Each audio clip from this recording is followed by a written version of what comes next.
জান্নাতে সে মহা আনন্দে জান্নাতে নবীর পাশে জায়গা দিও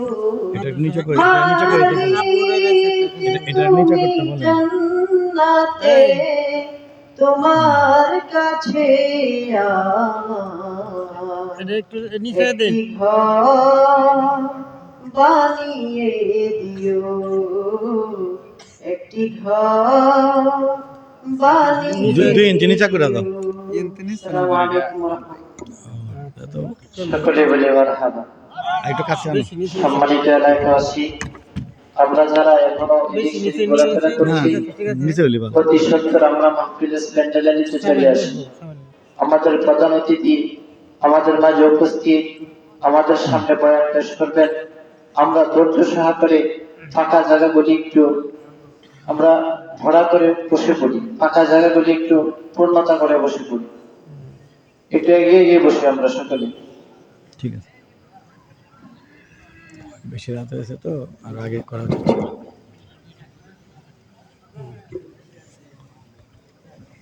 আসসালামু আলাইকুম ওয়া রাহমাতুল্লাহি ওয়া বারাকাতুহু।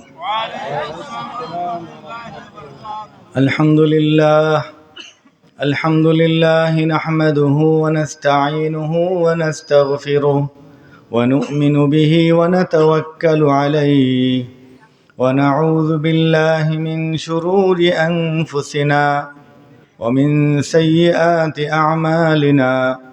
من يهده الله فلا مضل له ومن يضلل فلا هادي له ونشهد أن لا إله إلا الله وحده لا شريك له ونشهد أن سيدنا وسندنا ونبينا وشفيعنا ومولانا محمد أرسله بالحق بشيرا ونذيرا وداعيا إلى الله بإذنه وسراجا منيرا. أما بعد فأعوذ بالله من الشيطان الرجيم. بسم الله الرحمن الرحيم. الذين يتبعون الرسول النبي الأمي الذي يجدونه مكتوبا عندهم في التوراة والإنجيل يأمرهم بالمعروف وينهاهم عن المنكر ويحل لهم الطيبات ويحرم عليهم الخبائث ويضع عنهم إصرهم والأغلال التي كانت عليهم فالذين آمنوا به وعزروه ونصروه واتبعوا النور الذي أنزل معه أولئك هم المفلحون. قل يا أيها الناس إني رسول الله إليكم جميعا. صدق الله مولانا العظيم وصدق رسوله النبي الكريم ونحن على ذلك من الشاهدين والشاكرين. ربنا تقبل منا إنك أنت السميع العليم. اللهم صل على سيدنا مولانا محمد وعلى آله وأصحابه وبارك وسلم. اللهم صل على سيدنا مولانا محمد وعلى آله وأصحابه وبارك وسلم. اللهم أنت ربي لا إله إلا أنت خلقتني أنا عبدك وأنا على عهدك ووعدك ما استطعت أعوذ بك من شر ما صنعت أبوء لك بنعمتك علي وأبوء بذنبي فاغفر لي فإنه لا يغفر الذنوب إلا أنت. বিন্নাটি অঞ্চলের জামি মসজিদ ও এলাকাবাসীর উদ্যোগে আয়োজিত আজকের এই মহতি ওয়াজ মাহফিলের সম্মানিত সভাপতি বিশিষ্ট আলেম বিশিষ্ট শিক্ষক মুহাদ্দিস হযরত মৌলানা আলহাজ আলাউদ্দিন সাহেব, অন্যান্য উলামায়ে কেরাম, সম্মানিত আলোচকবৃন্দ এবং শীতের গভীর রাতে এখনও যারা এই দ্বীনি মাহফিলে বসে আছেন, আল্লাহ তাআলা সকলকে আজকের এই মাহফিলে বলা, শোনা, উপস্থিত থাকাটাকে আল্লাহ আমাদের নাজাতের উসিলা করে দিন, আমিন। মনে হয় যে আরও আগেই তরতিব ঠিক করে বয়ানগুলো হয়ে গেলে ভালো হতো। কিছু মানুষ হয়তো ঘুমাবেন, কিছু মানুষ চলে গিয়েছেন। তো আমরা আজকে সংক্ষেপে যে বিষয়টি আলোচনা করব, মহানবী সাল্লাল্লাহু আলাইহি ওয়াসাল্লামের অনুপম আদর্শ, এটি আমার নির্ধারিত বিষয়। আমি কুরআনুল কারীমের সূরা আল আরাফের 157 আয়াত তেলাওয়াত করেছি। এখানে আল্লাহ তাআলা বিশ্বনবী হযরত মুহাম্মদ সাল্লাল্লাহু আলাইহি ওয়াসাল্লামের মৌলিক দায়িত্ব, ক্ষমতা এবং তার প্রতি আমাদের করণীয় উল্লেখ করেছেন। আমাদের প্রিয় নবী সাল্লাল্লাহু আলাইহি ওয়াসাল্লাম অনুপম আদর্শ শুধু মুসলমানদের জন্য নয়, তিনি গোটা বিশ্বের সকল মানুষের জন্য নবী হিসাবে এসেছেন। যারা তাকে নবী বা রাসূল হিসাবে আমরা গ্রহণ করেছি, আমরা হলাম উম্মতে ইজাবা, আমরা তার দাওয়াতে সাড়া দিয়েছি।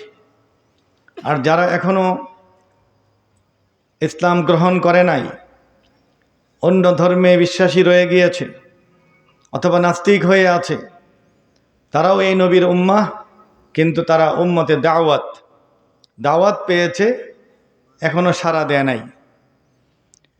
এই যারা সাড়া দেয় নাই আর যারা আমরা দিয়েছি, সকলের জন্যই সর্বশ্রেষ্ঠ আদর্শ হলেন কে? মুহাম্মদ সাল্লাল্লাহু আলাইহি ওয়াসাল্লাম। আজকের এই বিজ্ঞানের উৎকর্ষতার যুগে পৃথিবীতে রাজনীতি, দেশের বর্তমান পরিস্থিতি, বিশ্ব রাজনীতি, অর্থনীতি, দ্বন্দ্ব, যুদ্ধ, সংঘাত, সব কিছুকে যদি এক কথায় অস্থিরতা বলা হয়, তাহলে এই অস্থিরতাও দূর হতে পারে একমাত্র মহানবী সাল্লাল্লাহু আলাইহি ওয়াসাল্লামের আদর্শ অনুসরণ করলে। আমাদের ব্যক্তিগত জীবনে যে অশান্তি, আমাদের মধ্যে যাদের ঘুম হয় না, যাদের শারীরিক মানসিক অসুস্থতা আছে, যাদের পরিবারে স্বামী স্ত্রীতে দ্বন্দ্ব আছে, মিল মহব্বত কম, যাদের স্বাস্থ্যের ঘাটতি আছে, যাদের অর্থনৈতিক সমস্যা আছে, সকলের জন্যই কিন্তু রাসূলুল্লাহ সাল্লাল্লাহু আলাইহি ওয়াসাল্লামের জীবনের মধ্যে আদর্শ আছে। আমরা যারা মুসলমান হয়েছি, তারা পরকালে বিচারে এবং কবরের আযাবে ইত্যাদি বিশ্বাস করি। আর যারা মুসলমান হয় নাই, তারা এটা বিশ্বাস করে না। এই যে তারা বিশ্বাস করে না, তারা যে মৃত্যুটা চোখে দেখে, কিন্তু মৃত্যুর পরবর্তী জীবনটাকে তারা আলোচনায় আনে না। মৃত্যুর পরে কি হয় এটা আনে না। কবর যে আছে, হিসাব হবে, বিচার হবে, ঈমান এবং নেক আমলের বিনিময়ে জান্নাত হবে, আর বেঈমান থাকলে আর নেক আমলের পরিমাণ কম হলে জাহান্নাম হবে। এই জিনিসগুলি যারা মানে না, তাদের সমস্যা হলো যে তারা এইগুলিকে এখনো বিশ্বাস করে নাই। আর আমাদের সমস্যা হলো যে আমরা কম বেশি পরকাল বিশ্বাস করি, কবরে আযাব বিশ্বাস করি, রাসূলুল্লাহ সাল্লাল্লাহু আলাইহি সাল্লামের কথা অনুযায়ী আল্লাহর সন্তুষ্টি পেলে জান্নাত পাওয়া যাবে, আল্লাহর সন্তুষ্টি না পাওয়া গেলে জাহান্নাম হবে, এগুলি বিশ্বাস করি। কিন্তু আমরা সেই বিশ্বাস অনুযায়ী কাজগুলি করি না। এটা হলো আমাদের বড় সমস্যা। বিশ্বনবী সাল্লাল্লাহু আলাইহি ওয়াসাল্লাম যখন ওহী প্রাপ্ত হয়েছেন, তখন তিনি একটু অস্থিরতার মধ্যে ছিলেন, যে শারীরিকভাবে কেমন যেন লাগতেছে। তখন তিনি বিচলিত হয়ে বলেছিলেন তার স্ত্রী, তখন একমাত্র স্ত্রী ছিলেন খাদিজাতুল কুবরা রাদিয়াল্লাহু তাআলা আনহাকে, যে জাম্মিলুনি জাম্মিলুনি, আমাকে কম্বল দিয়ে আবৃত করে দাও, মনে হচ্ছে যেন জ্বর উঠতেছে বা আমার শরীর খারাপ। তখন খাদিজা রাদিয়াল্লাহু তাআলা আনহা যে কথাটা বলেছিলেন সেটা আমাদের জন্য শিক্ষণীয়। তিনি তার জ্ঞান থেকে স্বামীকে এই সান্ত্বনা দিয়েছিলেন। তিনি বলেছিলেন, কাল্লা ওয়াল্লাহি মা ইউখজিকাল্লাহু আবাদা ইন্নাকা লা তাসিলুর রাহিমা ওয়া তাহমিলুল কাল্লা ওয়া তাকসিবুল মা'দুমা ওয়া তাকরিদ দাইফা ওয়া তুঈনু আলা নওয়াইবিল হক। এই যে 5টা গুণের কথা বলা হয়েছে, এই 5টি গুণ যদি মানুষের মধ্যে থাকে তাহলে তার এই অনুপম আদর্শ মানে কি? ত্রুটিমুক্ত আদর্শ, কল্যাণময় আদর্শ, সকল স্তরে সকল মানুষের অধিকার প্রতিষ্ঠার আদর্শ, সকলের দুনিয়ার জীবনে শান্তি স্বস্তি আনার আদর্শ, পরকালীন জীবনে মুক্তি এবং নাজাত এবং জান্নাত পাওয়ার আদর্শ। সেই এখান থেকে শুরু হবে। দেখুন আল্লাহ রাসূল সাল্লাল্লাহু আলাইহি সাল্লাম সম্পর্কে তার স্ত্রী এই সার্টিফিকেট দিচ্ছেন যে খোদার কসম, আপনাকে আল্লাহ তাআলা বিপর্যস্ত বা পরাজিত বা লজ্জিত করবেন না। আল্লাহ আপনাকে পরাজিত করবেন না, বা আপনার অসুস্থতা হবে না, অথবা আপনার মৃত্যু হবে না। এই সবগুলি অর্থ আছে। কেন? ইন্নাকা লা তাসিলুর রাহিম, আপনি নবী হওয়ার আগে থেকেই আত্মীয়তার সম্পর্ক বজায় রাখেন, আত্মীয়তার সম্পর্ক আপনি কায়েম রাখেন। এটি একটা বিরাট গুণ। আরেকটা কি? ওয়া তাকসিবুল মা'দুমা, যার কোনো চাকরি নেই, কাজ নেই, তার কামাই রোজগারের ব্যবস্থা করে দেন। তারপর কি বলেছেন? ওয়া তাহমিলুল কাল্লা, অসহায় দরিদ্র তাকে আপনি সাহায্য করেন। ওয়া তাকরিদ দাইফা, কখনো মেহমান আসলে মেহমানের কদর করেন। আর কি? ওয়া তুঈনু আলা নওয়াইবিল হক, আর যখন সত্যের পক্ষে বা কোনো চাহিদার কারণে কেউ আপনার সামনে আসে বা কোনো একটি পরিস্থিতি আপনার সামনে উপস্থাপিত হয়, আপনি সেই কাজে আপনি আন্তরিকভাবে সহযোগিতা করেন। তো এরকম এই যে 5টি গুণ যে কারোর মধ্যে থাকে, তাহলে দেখেন সমাজে অনেক সমস্যার সমাধান হয়ে যাবে। আল্লাহ রাসূল সাল্লাল্লাহু আলাইহি সাল্লাম যে দ্বীন এনেছেন, যে শরীয়ত এনেছেন, সেই শরীয়তের 5টি মৌলিক উদ্দেশ্য। আমাদের যে ইসলাম আগের বক্তা হযরত মাওলানা দেলোয়ার হোসেন কাসেমি দামাত বারাকাতুহুম বলেছেন যে ইসলামের 5টি ফরজ। তো এই 5টি ফরজ যেমন, এরকম ইসলামের 5টি উদ্দেশ্য আছে।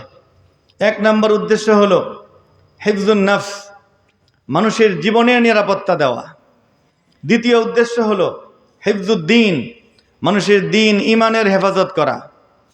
তৃতীয় হলো হিফজুল আকল, মানুষের বিবেক বুদ্ধি জ্ঞানকে হেফাজত করা।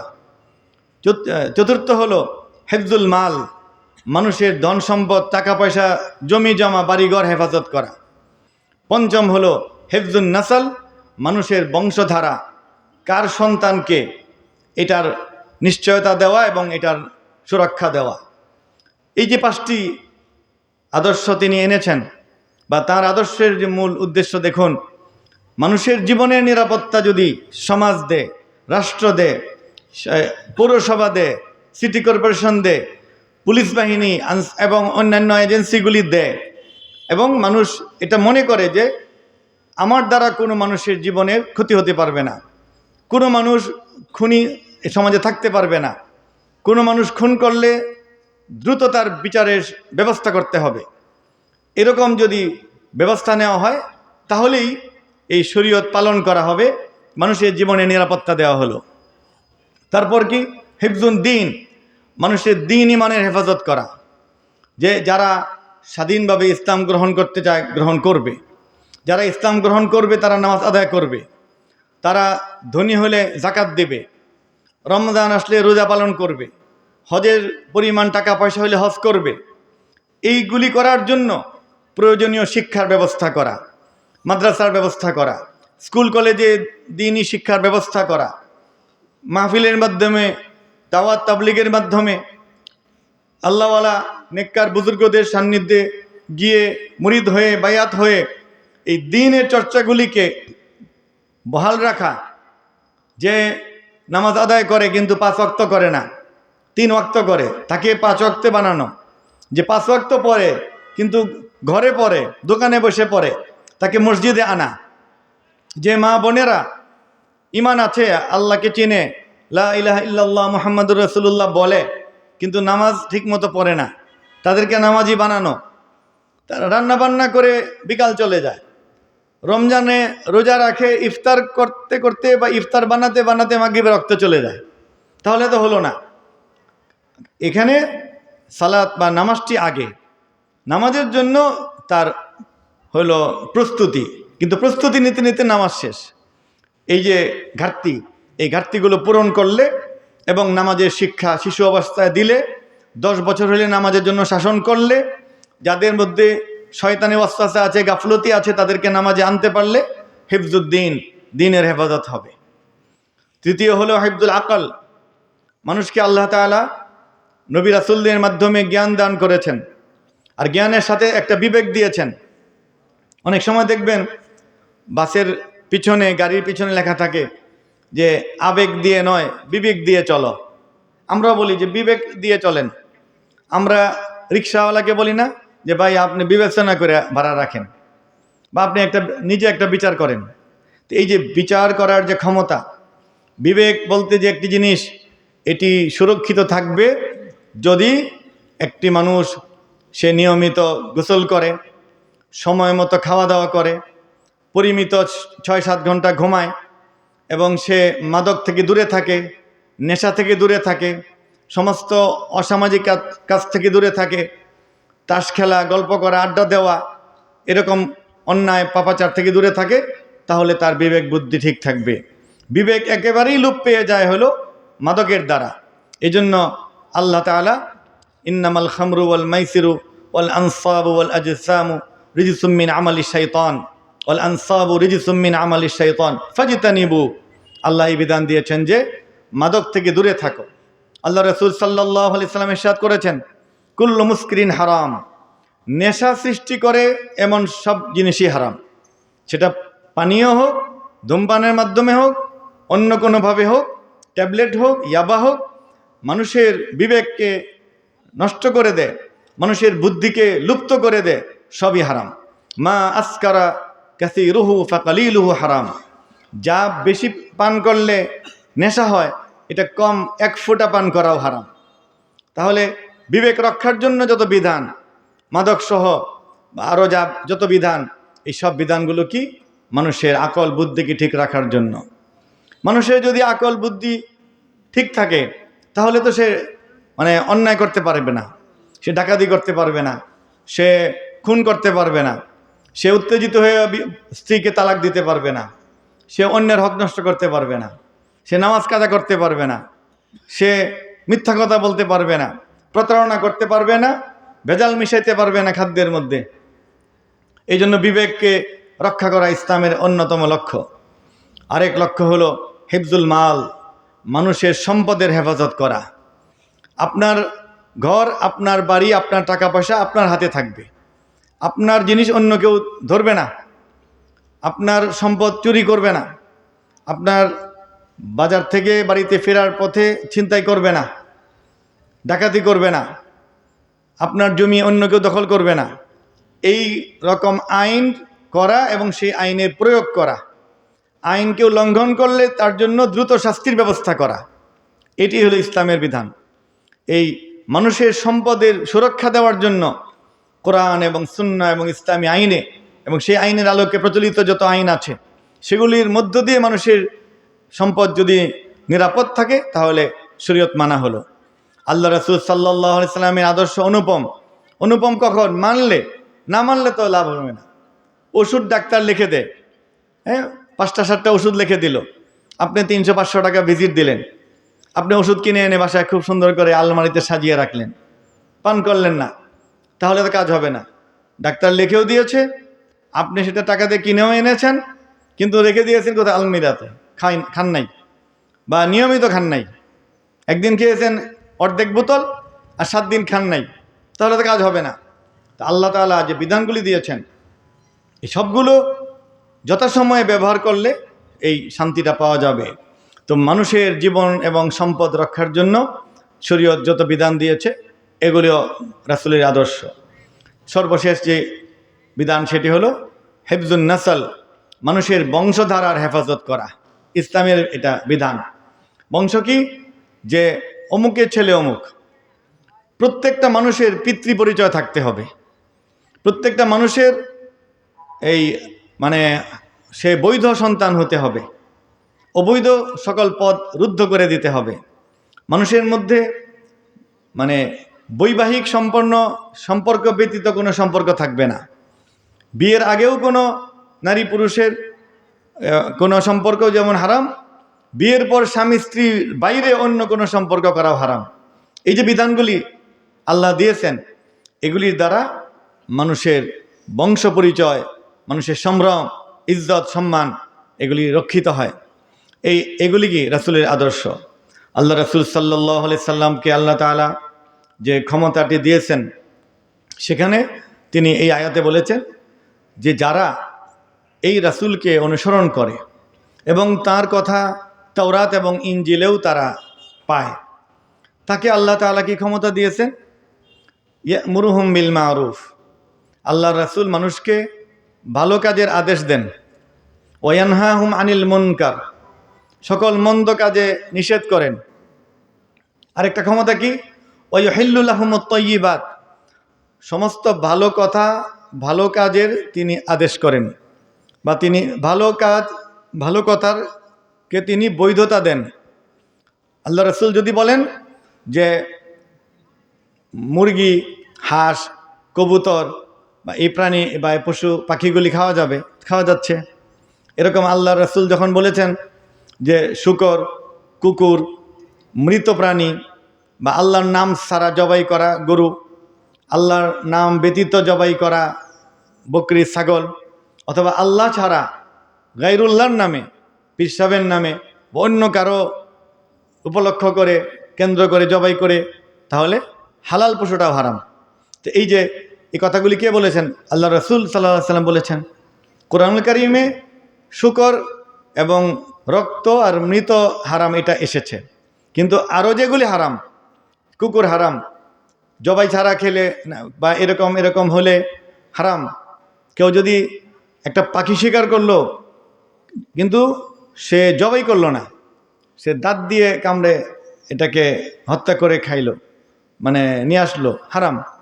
জবাই করতে হবে, রক্ত প্রবাহিত হতে হবে। এগুলি কোথায় আছে? আল্লাহ রাসূলের কথায় আছে। তো এরকম তিনি যাকে হালাল বলেন তা হালাল, যা কিছুকে তিনি হারাম বলেন সেটি হারাম। এই ক্ষমতা আল্লাহ তাকে দিয়েছেন। কোথায়? এই সূরা আল আরাফের 157 আয়াতে তিনি কি বলেছেন? ওয়ায়ুহিল্লু লাহুমুত তাইয়্যিবাত, সমস্ত উপকারী স্বাস্থ্যসম্মত বিষয়কে তিনি হালাল করেন। আর ওয়ায়ুহাররিমু আলাইহিমুল খাবাইস, ক্ষতিকর স্বাস্থ্যের জন্য, জীবনের জন্য, ঈমানের জন্য যত জিনিস আছে সেগুলিকে তিনি হারাম করেন। ওয়ায়াদাউ আনহুম ইসরাহুম, আর তোমাদের উপর যে বোঝা আছে, ওয়াল আগলাল আল্লাতী কানাত আলাইহিম, আর যে সমস্ত তোমাদের শৃঙ্খল আছে, বন্দিত্ব আছে, সেগুলি থেকে তিনি তোমাদেরকে মুক্ত করেন। এখন বোঝা কি? আল্লাহ রাসূল আসার আগে মহাজনী ব্যবসা ছিল, এখনও কিছু আছে। সুদের ব্যবসা, মানুষ বিপদে পড়ে ফসল করবে, আপনার বীজ কিনবে, ঘর করবে, একটা গরু কিনবে, একজন ধনী মানুষের কাছে গিয়ে কর্জ চায়, ধার ঋণ চায়, তখন তাকে এইভাবে দেয় যে ঠিক আছে এখন 1000 টাকা নেবা, এরপরে তুমি 1200 টাকা দিবে অথবা 1500 টাকা ফেরত দিবে। এই যে 200 এবং 500 বেশি নেওয়া হলে এটা কি? সুদ হবে। এই রকম সুদের বোঝা, মহাজনী ব্যবসা আগে এরকম ছিল যে 1000 টাকা নিবে, পরবর্তী বছর 1500 দিবে, যদি না দিতে পারো এর পরের বছর 3000 দিবে, যদি না দিতে পারো এর পরের বছর 6000 দিবে। এই চক্রবৃদ্ধি হারে আল্লাহ তাআলা এটা হারাম করেছেন। ইয়া আইয়ুহাল্লাযীনা আমানু লা তাকুলুর রিবা আদআফাম মুদাআফা, আল্লাহ বলেছেন যে সাবধান বিশ্বাসীরা, তোমরা চক্রবৃদ্ধি হারে সুদ খায়ো না। ওয়া আহাল্লাল্লাহুল বাইআ ওয়া হাররামার রিবা, আর আল্লাহ তাআলা ব্যবসাকে হালাল করেছেন, সুদকে কি করেছেন? হারাম। এই এই জিনিসগুলি আমরা কার কাছ থেকে জেনেছি? রাসূলুল্লাহ সাল্লাল্লাহু আলাইহি সাল্লামের মাধ্যমে বা তার কাছ থেকে শিখেছি। এই ক্ষমতা আল্লাহ তাকে দিয়েছেন। এই জিনিসগুলি যদি কেউ মানে তাহলে সে দুনিয়াতে শান্তি, আখিরাতেও শান্তি পাবে।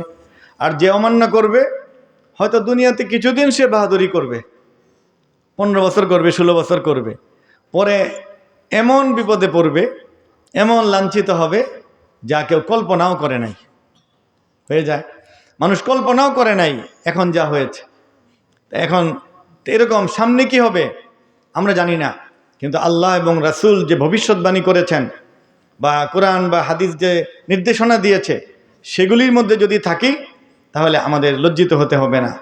যে কথাটা আমার পূর্বের বক্তাও বলেছেন যে আসলে আল্লাহওয়ালা হওয়া এটাই সাফল্য, নামাজি হওয়া এটাই সাফল্য, হালাল খাওয়া এটাই সাফল্য, হ্যাঁ, অন্যের ক্ষতি না করা এটাই সাফল্য। কোনোভাবে লোভে পড়ে চুরি, ডাকাতি, অবৈধ ব্যবসায় না যাওয়া এটাই সাফল্য।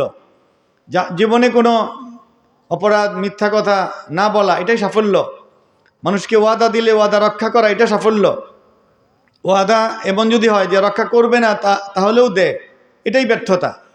যে 5 ওয়াক্ত নামাজ পড়ছে না সেই ব্যর্থ, যে যাকাত হিসাব করে দেয় না সেই ব্যর্থ, যে মানুষের হক নষ্ট করে সেই ব্যর্থ, যে ভাই বোনের অধিকার হক দেয় না সে ব্যর্থ।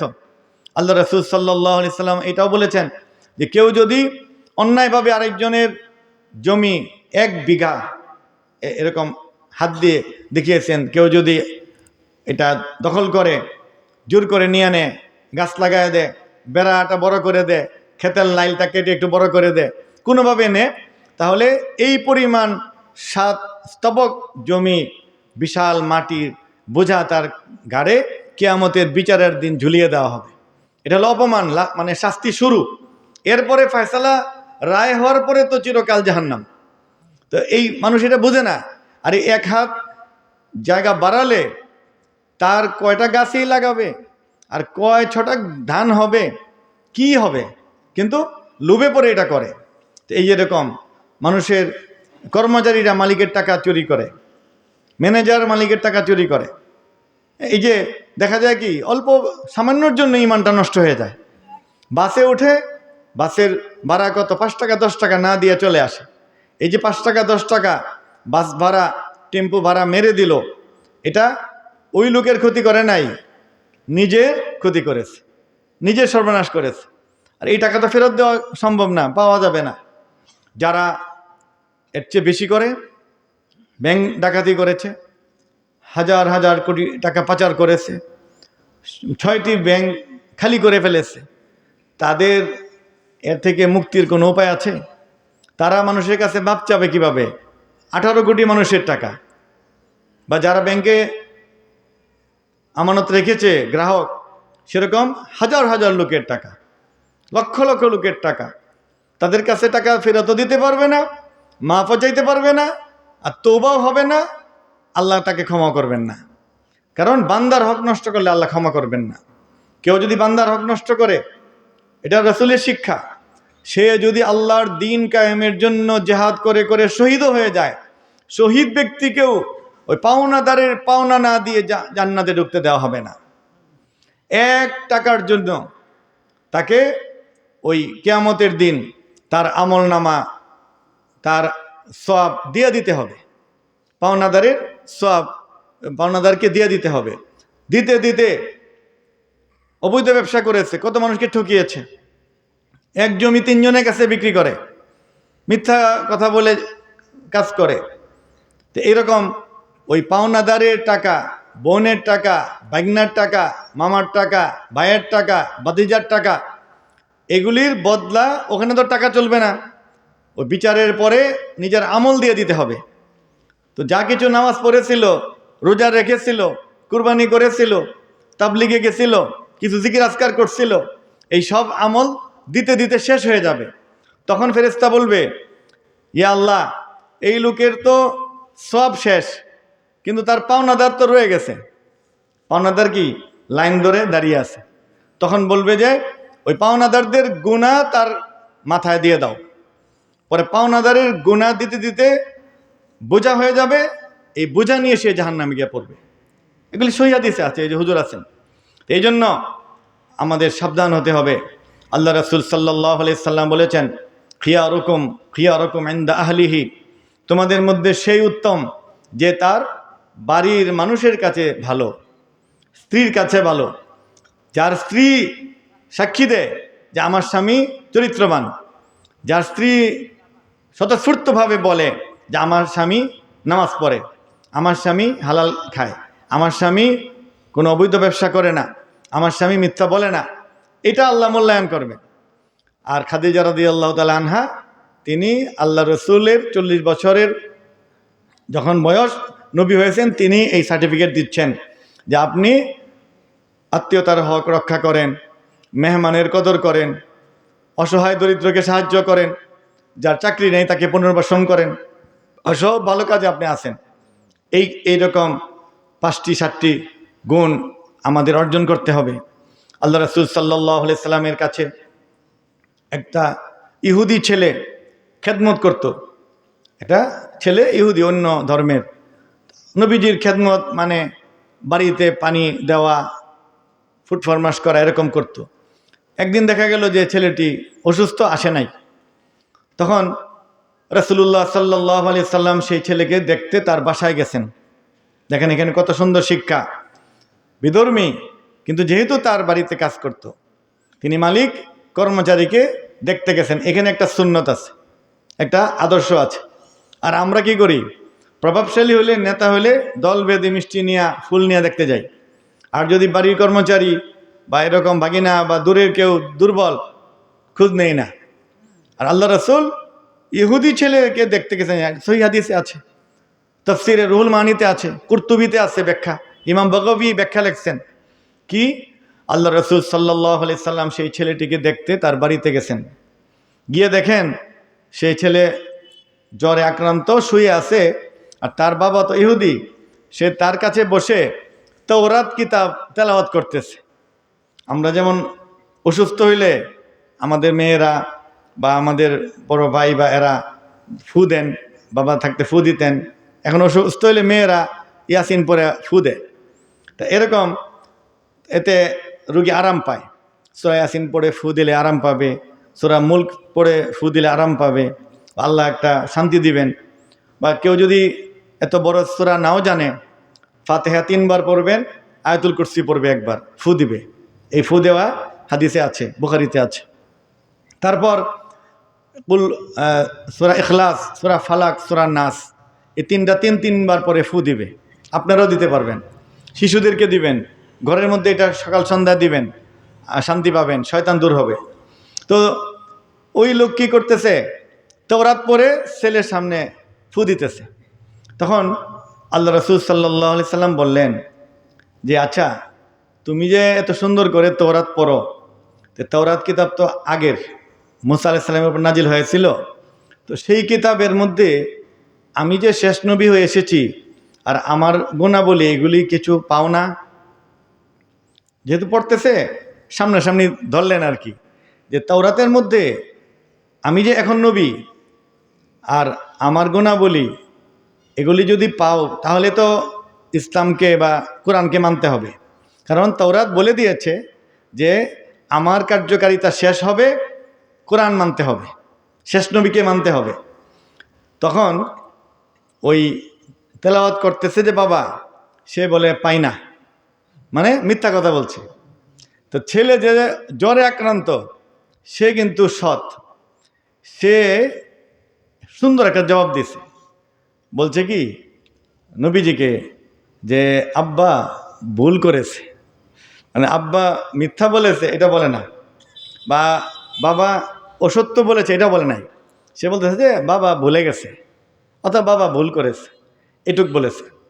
তখন আল্লাহ রাসূল সাল্লাল্লাহু আলাইহি সাল্লাম বললেন যে দেখো, তুমি বড় হয়ে সমাজের সাথে মিশে তুমি মৃত্যুক হয়ে গেছো, আর তোমার ছেলে এখনও শিশু, এজন্য সে সত্য কথাটা বলেছে।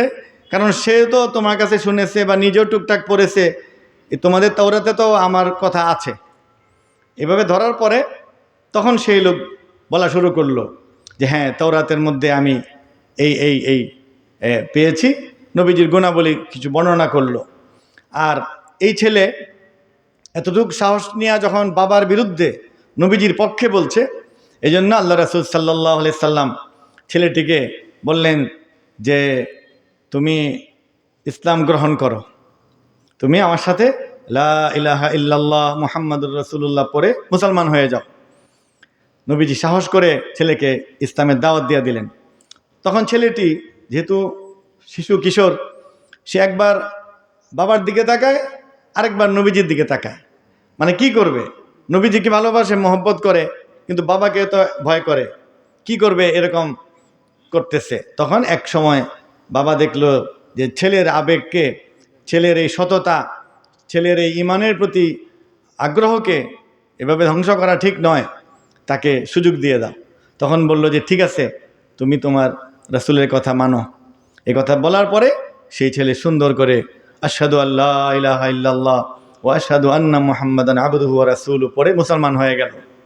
এরপরে সে আর তার বাবা স্বীকার করলো যে তাওরাতের মধ্যেও নবীজির কথা আছে। কি আছে? প্রথমত আছে যে তার নাম হবে মুহাম্মদ ইবনে আবদুল্লাহ, আবদুল্লাহ ছেলে মুহাম্মদ। তিনি শেষ নবী জন্মগ্রহণ করবেন মক্কায়, তিনি হিজরত করে যাবেন মদিনায়, এবং তার এই বিশাল দেশটির নাম হবে সিরিয়া। এগুলি তাওরাতে আছে। এই বৃহত্তর অংশটাকেই সিরিয়া বলা হতো। এরপর তিনি নিজের জামা সেলাই করবেন। এরপর আছে তিনি কাউকে মন্দ আচরণ করলে তিনি মন্দ আচরণ দ্বারা প্রতিশোধ নেবেন না, বরং ক্ষমা করে দিবেন। তিনি নিজের ওই বকরি গাভীর দুধ নিজে দহন করবেন, তালি দেওয়া জামা পরবেন, উট আর গাধা দিয়ে চলবেন, এবং তার উম্মতের মধ্যে এমন অনুসারী তৈরি হবে, তার উম্মত আমাদেরকে বলা হয়েছে এরা হবে হাম্মাদুন, অর্থাৎ সুখেও আল্লাহকে ডাকবে, দুঃখেও আল্লাহকে ডাকবে। বলেন সুবহানাল্লাহ। আমাদের গুণ নবীজিকে তার গুণাবলীর মধ্যে তাওরাতে আছে। কি বলা হয়েছে? যে তার উম্মত সুখে দুঃখে আল্লাহকে প্রশংসা করবে, শুকরিয়া করবে। আমরা কি করি? যে ভালো হলে কেমন আছেন? আলহামদুলিল্লাহ ভালো আছি। ছেলের বিয়ে হয়েছে, আলহামদুলিল্লাহ হয়েছে। মেয়ে পরীক্ষা পাস করছে, আলহামদুলিল্লাহ হয়েছে। আর যদি কখনো একটু কষ্ট বা অপ্রাপ্তি হয়, তখন বলতে হয় কি? আলহামদুলিল্লাহি আলা কুল্লি হাল। বলেন আলহামদুলিল্লাহি আলা কুল্লি হাল। এর বাংলা কি? সর্বাবস্থায় আল্লাহর প্রশংসা। এখন একটু জ্বর আসছে, বা একটা মামলায় হেরে গেছেন, অথবা এক পরীক্ষা ছেলে ফেল করেছে, অথবা একটা ব্যবসা একটু লস হয়েছে, অথবা ঝড় বৃষ্টিতে গাছ ভাঙিয়ে পড়ে গেছে, ক্ষতি হইলেও কি করতে হবে? এই অবস্থাতেও আল্লাহরই প্রশংসা করি, কারণ আল্লাহ তাআলাই আমাকে আবার এর ক্ষতিপূরণ ব্যবস্থা করে দিবেন। এই গুণাবলী আছে। এরপর আছে যে এই উম্মতের মানুষেরা তারা সূর্যের দিকে খেয়াল রাখবে। ওই কিতাবে আছে 5000 বছর আগে। সূর্যের দিকে খেয়াল করবে কেন? এই উম্মতের লোকেরা সূর্যের সাথে তাদের নামাজের ওয়াক্ত খুঁজে বের করবে। সুবহানাল্লাহ। যে সূর্য এখন হালকা উঠছে, তাহলে ফজরের নামাজ হয়েছে। আর সূর্য উঠে গেছে, তাহলে ফজরের নামাজের ওয়াক্ত শেষ। সূর্য মাথার উপরে এসেছে, একটু পরে জোহর শুরু হবে। আর সূর্য হেলে গিয়েছে, দুই ছায়া হয়ে গেছে, তাহলে জোহরের ওয়াক্ত শেষ, আসরের ওয়াক্ত শুরু। এভাবে সূর্য লাল রং ধারণ করেছে, আসরের ওয়াক্ত শেষ, তাহলে মাগরিব শুরু। আর লাল অংশও চলে গেছে, এশা শুরু। এই কথাটা সেখানে পাওয়া গেছে। এরপর বলা হয়েছে এই উম্মতের আমরা যারা সদস্যরা, এরা রাতের বেলা এমনভাবে এশার নামাজে তেলাওয়াত করবে, সূরা ওয়াকিয়া পড়বে, সূরা মুলক পড়বে, জিকির করবে, তাহাজ্জুদ পড়বে, ফজর পড়বে, যেন দূর থেকে এই উম্মতের মুসলমানদের ঘরের তেলাওয়াতের ধ্বনি মনে হবে যে মৌমাছি গুঞ্জন করতেছে। সুবহানাল্লাহ। এখন আমাদের অবস্থা কি সেটা আছে? এটা আমাদের করতে হবে। আল্লাহ রাসূল সাল্লাল্লাহু আলাইহি ওয়াসাল্লামের আদর্শ অনুপম। কখন? যদি আমরা সেটা গ্রহণ করি। সারা বিশ্বে আজকে যে দ্বন্দ্ব সংঘাত, তারাও যদি তার আদর্শ অনুসরণ করে, তারা শান্তি পাবে। বিশ্বের একজন বড় লেখক, দার্শনিক, যিনি মাইকেল এইচ হার্ট, তিনি একটা গ্রন্থ লিখেছেন, পৃথিবীর সর্বশ্রেষ্ঠ অনুসরণীয় প্রভাবশালী ব্যক্তিদের একটা তালিকা করে 100 জন বিশিষ্ট ব্যক্তির জীবনী দিয়ে একটি বই লিখেছেন, দি হান্ড্রেড মানে 100 মনীষীর জীবনী গ্রন্থ। সেখানে উনি নিজে খ্রিস্টান, তাহলে যীশু খ্রিস্টের নাম 1 নম্বরে দেওয়া কথা ছিল। তিনি বিজ্ঞানী, দার্শনিক, তিনি ওই আপনার কি বলে দার্শনিক যারা প্লুটো, তারপরে অ্যারিস্টটল, এদের নাম দেওয়া উচিত ছিল। বিজ্ঞানী আইনস্টাইনের নাম দেওয়া উচিত ছিল, না দিয়ে উনি 1 নম্বরে আমাদের প্রিয় নবী হযরত মুহাম্মদ সাল্লাল্লাহু আলাইহি সাল্লামের নাম দিয়েছেন এবং তার জীবনী লিখেছেন। সেখানে তিনি বলেছেন যে পৃথিবীর সকল ব্যক্তি বা সকল ধর্মের চেয়েও এই ব্যক্তি এবং তার ধর্মের অনুসারী বেশি এবং প্রভাবশালী। তার অনুসরণ করে মানে 200 কোটি মুসলমান, এর মধ্যে যদি অন্তত ধরেন 70 কোটি 80 কোটিও প্রতিদিন নামাজ আদায় করে, তাহলে এই সবগুলি মানুষ 5 বার উযু করে, কুলি করে, এভাবে সানা পড়ে, দরুদ পড়ে, সূরা ফাতিহা পড়ে, নফল পড়ে, সুন্নত পড়ে, ফরজ পড়ে, বিতির পড়ে, এত পরিমাণ। তারপর পর্দা করে, বিসমিল্লাহ বলে খানা খায়, আলহামদুলিল্লাহ বলে খানা শেষ করে, ঘুমাতে যাওয়ার দোয়া পড়ে, উজুর দোয়া পড়ে, ইস্তেঞ্জার দোয়া পড়ে, টয়লেটে যাওয়ার সময় বাম পা দিয়ে যায়, বের হওয়ার সময় ডান পা দিয়ে বের হয়, মসজিদে প্রবেশের সময় ডান পা দিয়ে ঢুকে, বের হওয়ার সময় বাম পা দিয়ে বের হয়। এই রকম প্রতিটি কাজে তারা ঘর থেকে বের হলে বিসমিল্লাহ বলে, দেখা হলে আসসালামু আলাইকুম বলে, জবাবে ওয়ালাইকুম আসসালাম বলে, ভালো কিছু হলে আলহামদুলিল্লাহ বলে, ভবিষ্যৎ হলে ইনশাআল্লাহ বলে, বিপদে পড়লে ইন্নালিল্লাহ বলে। এই রকম দোয়া, সূরা, কালাম, ইবাদতের মধ্যে থাকে এই উম্মত, পৃথিবীতে আর কেউ এরকম নয়। এটা কি উনি বুঝিয়েছেন যে এত বেশি অনুসারী আর কারো নাই, এই জন্য 1 নম্বরে ওনার নাম দিয়েছেন। এটিকে আমাদের এগিয়ে নিতে হবে। এই মাহফিলগুলি তখনই কামিয়াব হবে যদি আজকে আমরা যারা এখানে এসেছি আর আমাদের প্রত্যেকের ঘরের যে মেয়েরা, আমাদের মা আছেন, চাচি আছেন, ফুফু আছেন, খালা আছেন, যারা আমরা বয়স্ক, আমাদের স্ত্রী আছে, কন্যা আছে, ছেলের বউ আছে, এদেরকে নিয়ে তালিম করতে হবে। ঘরের মধ্যে বেহেশতি জেওর, দৈনন্দিন জীবনে ইসলাম, অথবা ফাজাইলের কিতাব, অথবা আলেমদের কাছ থেকে যে কোনো একটা বই নিয়ে আপনি ঘরের মধ্যে নামাজে তালিম করবেন। যদি মানে পড়তে না পারেন এরকম হন, অন্তত এটা বলবেন যে বাবা অন্তত 5 ওয়াক্ত নামাজটা পড়ো, ডেকে আনবেন। এরকম মেয়েদেরকে আদর করে নামাজে দাঁড় করাবেন, বলবেন যে সবাই জোহরের নামাজটা পড়ো, এরপরে খানা খাবো, আসর পড়ো, এরপরে চা খাবো। একটু সময় দিয়ে হইলেও নামাজের দিকে তাগিদ দিতে হবে, রাসূলের আদর্শ। সময় দিয়ে হইলেও হালালের কথা বুঝাইতে হবে, চরিত্রের কথা বুঝাইতে হবে, আখলাকের কথা বুঝাইতে হবে। কোনো কারণে চরিত্র নষ্ট করা যাবে না।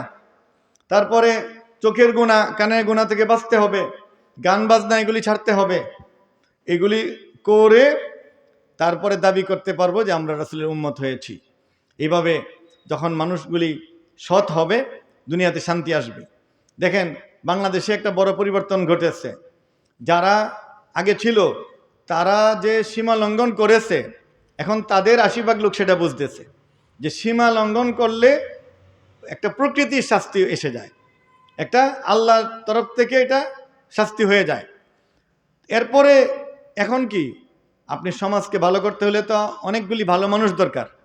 এখন যদি এমন হয় যে একদল জুলুম করে সীমা লঙ্ঘন করে গেছে, আরেক দল এসে আবার এই চাঁদাবাজি, আবার বাস থেকে পয়সা উঠানো, আবার বাজার দখল, আবার সিন্ডিকেট, আবার আপনার ও টেন্ডারবাজি, তাহলে তো লাভ হইল না, জুলুমটা রয়েই গেল, শুধু মানুষ বদল হইল। এই জন্য সৎ মানুষ তৈরি করতে হবে। একটি দেশ, একটি সমাজের কমপক্ষে 60-70% লোক যদি সৎ হয়, ভালো হয়, তাহলে আপনি শান্তি পাবেন। একজন কুলি মজুর থেকে নিয়ে রাষ্ট্রপতি পর্যন্ত সৎ হইতে হবে। পুলিশ, ওসি, দারোগা, ডিসি, কমিশনার, সচিব অধিকাংশ সৎ হইতে হবে। যদি আল্লাহর রহমতে অধিকাংশ সৎ হয় এবং অফিস প্রধান সৎ হয়, আল্লাহর ভয় থাকে, তাহলে বাকিরা ভয়ে হইলেও ভালো হবে। বাড়ির কর্তা যদি বলে এই নামাজ না পড়ে কেউ আজকে খানা খাবে না, যায় নামাজ বিছাও, বাড়ির মুরব্বী যদি বলে নামাজ হবে, আমার সাথে সবাই জামাতে শরীক হও, এরপরে খানা হবে, দেখবেন যেন সবাই নামাজি। আর বড় যিনি, উনি যদি মোবাইল দেখতে থাকে, টেলিভিশন দেখতে থাকে, মিথ্যা কথা বলতে থাকে, ছেলেকে দিয়ে সিগারেট আনায়, ভাতিজাকে দিয়ে গান বাজায়, তাহলে তো সবাই এরকম মানে টালটু বাল্টু হয়ে যাবে। এই জন্য প্রত্যেকটা জায়গায় ভালো মানুষ তৈরির জন্য আমাদেরকে মেহনত করতে হবে। আর ভালো মানুষ তৈরির প্রথম কারখানা হলো পরিবার। মনে করতে হবে আমার ছেলেই তো একসময় সে ওসি হবে, আমার ভাতিজাই তো ডিসি হবে, আমার সন্তানই তো অফিসার হবে। এদেরকে সৎ বানাইতে হবে। তাহলে আল্লাহ রাসূল সাল্লাল্লাহু আলাইহি ওয়াসাল্লামের যে সুন্নাহ সেটা এবং অনুপম আদর্শ সার্থক হবে। আল্লাহ তাআলা আমাদেরকে এই কথাগুলি, যেহেতু মানুষ কম, ভেঙে ভেঙে বললাম, আপনারা এর উপর আমল করলে আমরা সওয়াব পাবো। আমরা যেন সেভাবে থাকতে পারি। আমার আব্বা হযরত মাওলানা আতাউর রহমান খান রহমতুল্লাহ আলাইহি, তিনিও সারা জীবন এই ওয়াজ নসিহতি করতেন, শত শত মাহফিল, এবং সেখানে মানুষকে দাওয়াতই দিতেন।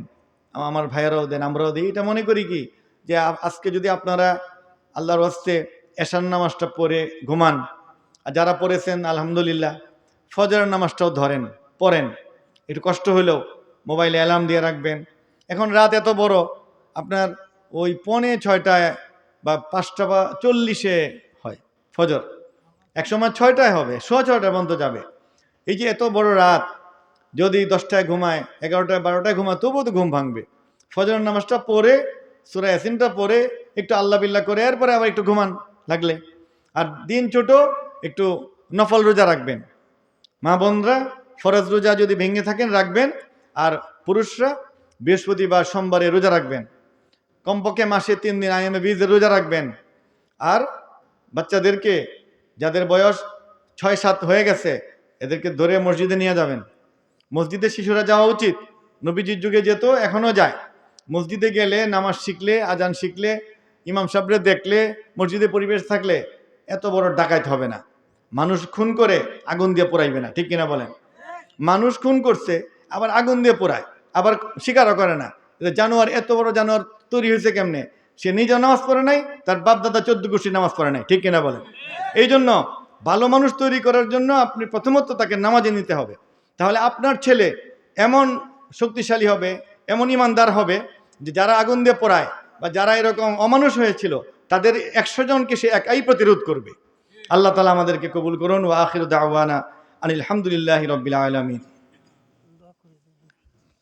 দোয়া হুজুর করেন। মাওলানা আলাউদ্দিন ভাই কিন্তু আমাদেরও